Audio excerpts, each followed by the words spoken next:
Hello दोस्तों, नमस्ते। Happy Holi. कैसे हैं आप लोग? आशा करती हूँ अच्छे ही होंगे। क- मेरे चैनल में आप सभी लोग का स्वागत है। मैं आज लेकर आई हूँ होली गीत। आप लोग सुनिए, कमेंट द्वारा बताइए मेरा गीत आप लोग को कैसा लगा। अगर अच्छा लगे तो आशीर्वाद, प्यार, दुलार दीजिए, सपोर्ट करिए मेरा। सिया चले लिया वधिया के ओर, होलिया खेल राम लला। सिया चले लिया वधवा के ओर, होलिया खेल राम लला। राम लला हो सिया राम लला, राम लला हो सिया राम लला। भैलया वधी नगरिया में सोर, होलिया खेल राम लला।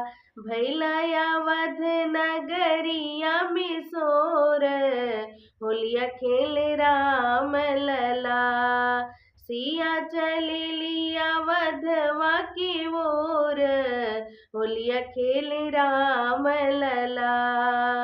सिया चले लिया वधवा की ओर, होलिया खेल राम लला। के करे हाथ में नत पिचकारी, के करे हाथ में नत पिचकारी। राम के हाथ में नत पिचकारी, कि अब के ली है अबीर के छोर, होलिया खेल राम लला। कि अब के ली है अबीर के छोर, होलिया खेल राम लला।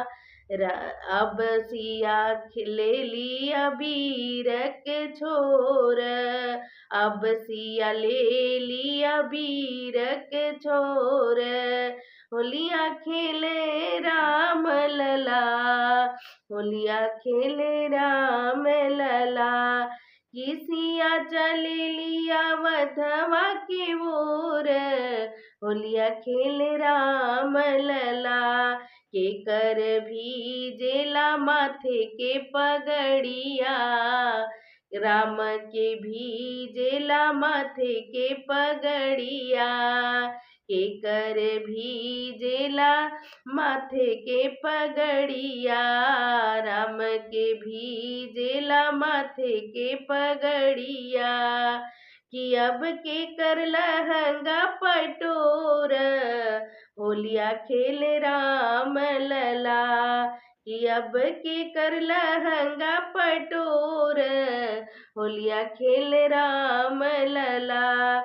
कि अब सिया जी के लहंगा पटोर, होलिया खेल राम लला। कि अब सिया चले लिया वधवा की ओर, होलिया खेल राम लला। कि सिया जी चले लिया वधवा की ओर, होलिया खेल राम लला।